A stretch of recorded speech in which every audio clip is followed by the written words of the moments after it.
The Brooklyn Nets have their own issues with a 1-4 start to their season, and now there's more drama surrounding the team and their star point guard Kyrie Irving. On Thursday, Irving took to Twitter and Instagram to promote a movie called Hebrews to Negroes, Wake Up Black America. There's been an uproar in response to Irving's tweet, including a Rolling Stone article that points out that the film has been widely considered to be anti-Semitic. NBA writer for True Hoop, Jarod Hector, joins me now to discuss the reaction to Irving's post.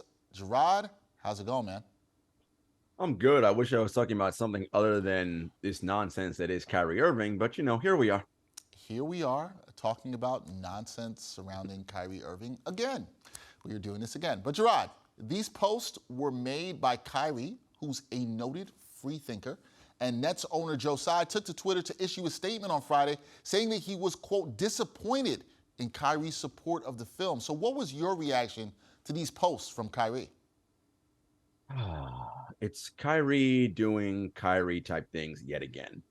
You mentioned that the team is 1-4, right? They have basketball issues that they need to focus on, but they can't because Kyrie Irving has to do what he normally does. And Dexter, you know me, I'm not a religious person, but there's something that came to mind when I saw this latest thing with Kyrie.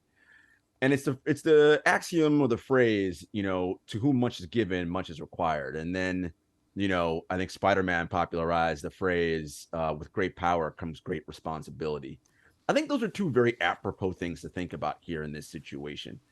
And it talks largely about our problem in society when we deal with uber famous people that are super talented in one thing.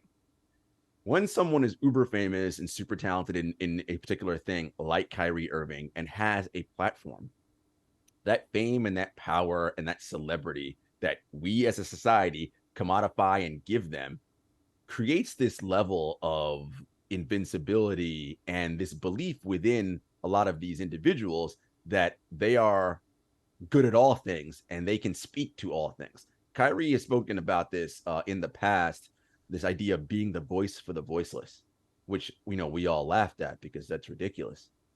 He is not equipped to be or do any of these things that he is trying to do. The problem is that he thinks he's equipped to do those things. And this is where the danger comes, because there's no check and balance in the way to stop him from promoting dangerous theories and putting, in this case, promoting something that puts out hate speech out into the world. You talked about checks and balances here, Jarod. Do you think that there will be any punishment against Kyrie from the Nets or the NBA here, or will we see companies with ties to the Nets and the league pull corporate sponsorships?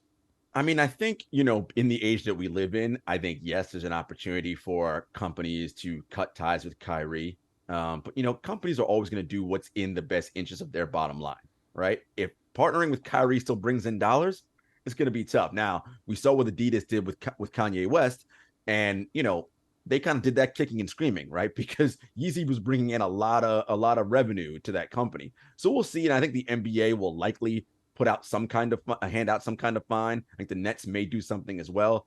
But this is a much, much larger issue, Dexter. And again, it's about how we as a society commodify and treat celebrity and people like Kyrie Irving.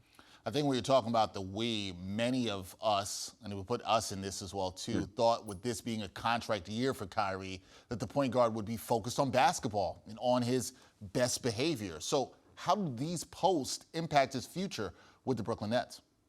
I've said this before to you privately. If you are a GM or a president of basketball operations, how in any possible conceivable way could you give this dude or consider giving this dude any kind of contract extension? This is a contract year, as you mentioned. He is supposed to be on his best behavior right now. And to be fair, he is playing well on the floor. But he can't even do that without creating controversy off the floor, right? It's like and if you are a team, and look, this is sports, and in the grand scheme of the world, it's not that big of a deal, right? In terms of real world issues. However, if you're an organization and you're about the business of competing to win championships, you don't need these kinds of distractions off the court. So I can't imagine any team in good conscience being like, yeah, sign me up for 5 years at Supermax money for that. That's what I want.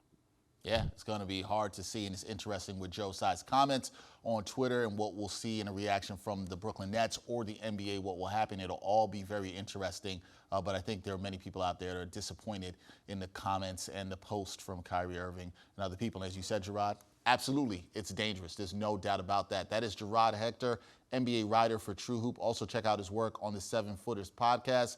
Jarod, thank you for your time and your thoughts. Very appreciated on this matter. Thank you.